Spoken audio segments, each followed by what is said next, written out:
Well, howdy folks, I'm the Cowboy at the Campfire that's always crackling and where visitors are always welcome, so thank you for stopping by. And today I've been getting a lot of questions. Actually, this is a mailbag, and let me read the letter here. It says, Dear Cowboy at the Campfire, what's your secret recipe for s'mores? Because I was trying to make them at home and I kept getting an ingredient off. Well, signed, Alex from Sheboygan. Well, thank you so much, Alex, from Sheboygan. I think you're not the only one when it comes to s'mores. It's a rather complicated recipe, and I've never written it down. That's just the thing. I've been encouraged on multiple occasions. People eat the s'mores here at Campfire Park, and they'll say they're so good.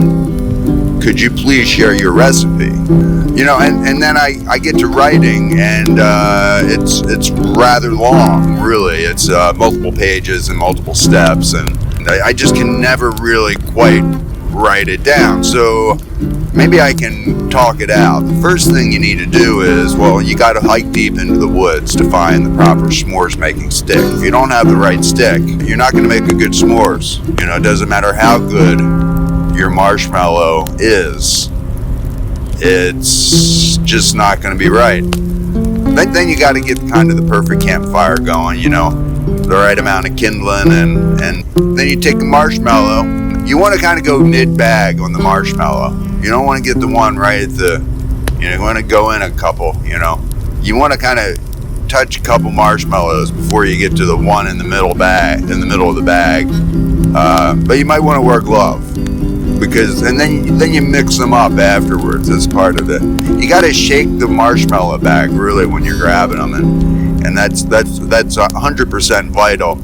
And finally, here's another problem. Some people put the stick on the chocolate and then put that in the campfire, and the chocolate melts.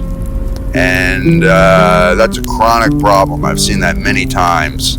So you're going to want to put the marshmallow on the stick, and remember the stick, that's a separate presentation really on the stick, because if you don't have the stick right and the point perfect and the right dimensions, you're just not going to make a good s'mores. So, and then finally, you know, you're not going to want to put the marshmallows straight into the embers. That'll burn it quickly.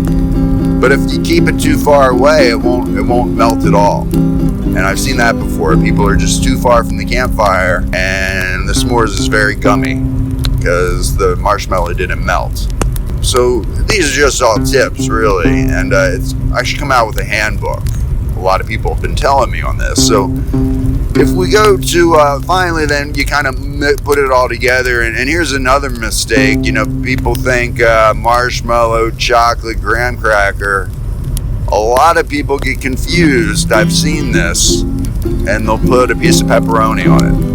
Now, maybe they had pepperoni and cheese earlier in the day, and while I like pepperoni and cheese, it's you don't want to put the pepperoni on the s'mores. It'll give it a salty taste. Although some people I have seen do like that, so you might try it.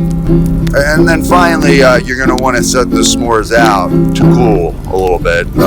And there's a thermometer system that some people use. I kind of eyeball it, to be honest. And then I enjoy it. And everybody says I make the best s'mores. I don't know why. And I think I told you why, really, with these directions. So thanks so much for tuning in. And I'm going to be putting this into a little bit of a handbook. And, you know, practice makes perfect. I encourage you to go out there and make your own s'mores and experiment. You know, there's regional s'mores. I think the whole pepperoni concept, that's a Southwest type thing that's common in some enclaves of maybe it's the Northeast. Anyhow, there's a lot of ins and outs when it comes to making s'mores at the campfire. So thanks so much for stopping in to visit with me, the Cowboy at the Campfire. It's always crackling, and visitors are always welcome.